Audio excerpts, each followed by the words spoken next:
हमारे चैनल को सब्सक्राइब करें। आज की कहानी है कि सांप के कारण जन्म से अंधे थे धृतराष्ट्र। महाभारत में धृतराष्ट्र जन्म से ही अंधे थे। इसके बारे में यह कथा तो सभी जानते हैं कि महाराज शांतनु और महारानी सत्यवती के दो पुत्र थे, विचित्रवीर्य और चित्रांगद। इसमें चित्रांगद अल्पायु में ही एक युद्ध में मारे गए थे और विचित्रवीर्य काशी की राजकुमारी अंबिका और अंबिकाली से विवाह करने के कुछ समय बाद ही बीमारी से पीड़ित होने के चलते मृत्यु को प्राप्त हुए। क्योंकि विचित्रवीर्य की मृत्यु हो गई और अंबिका और अंबालिका अभी संतान ही थी, तो ऐसे में वंश बढ़ने का संकट महारानी सत्यवती को परेशान किए जा रहा था। तब उन्होंने महर्षि वेदव्यास से इस समस्या का निवारण करने के लिए कहा। इसके बाद वेदव्यास ने अपनी दिव्य शक्तियों से अंबिका और अंबालिका से संतानें उत्पन्न की।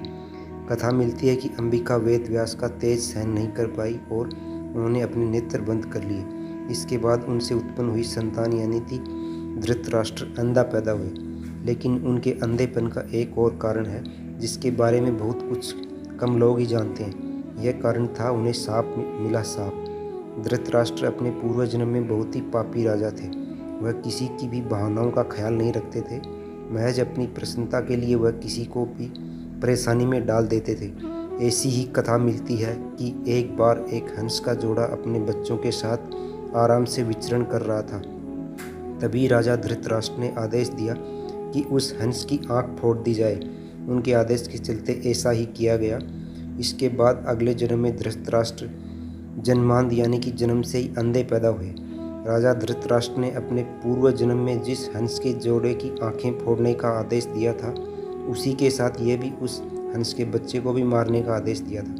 इससे आहत होकर ही हंस के जोड़े ने उन्हें श्राप दिया और अगले जन्म में जन्मांध के साथ धृतराष्ट्र के 100 पुत्रों का भी उसी तरह वध हुआ, जिस तरह से उन्होंने हंस के बच्चों को मारने का आदेश दिया था।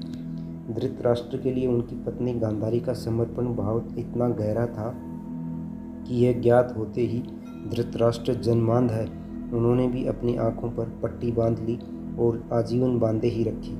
लेकिन धृतराष्ट्र ने उनके ही परिवार का अंत करवा दिया। कथा मिलती है कि गांधारी की कुंडली में दोष था। इसकी वजह से धृतराष्ट्र से पहले उनका विवाह एक बकरे से किया गया और उसकी बलि दे दी गई थी। यह बात धृतराष्ट्र को नहीं बताई गई थी, लेकिन जैसे ही उन्हें इस बात का पता चला तो वह गांधार नरेश सुबाला को दोषी मानने लगे। इसके बाद धृतराष्ट्र ने गांधार नरेश सहित उनके 100 पुत्रों को भी कारावास में डलवा दिया और उन्हें काफ़ी प्रताड़ना दी। जब गांधार नरेश और उनके पुत्रों को कारावास में तमाम यातनाएं दी जाने लगी तो सभी को केवल एक मुट्ठी अनाज दिया जाता था। इससे एक एक करके सुबाला के सभी पुत्र मृत्यु को प्राप्त होने लगे। तब सुबाला और उनकी बाकी बची संतानों ने अपना भोजन बचाकर शकुनी को खिलाना शुरू किया ताकि वह धृतराष्ट्र से उनका सबका प्रतिशोध ले सके। यही वजह थी शकुनी ने हस्तिनापुर में सभी का विश्वास जीता।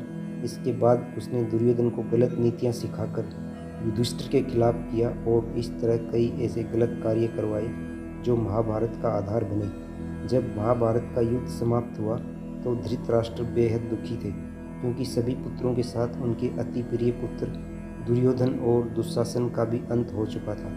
उनके पुत्र दुर्योधन और दुशासन को भी भीम बड़ी ही निर्दयता से मारा था।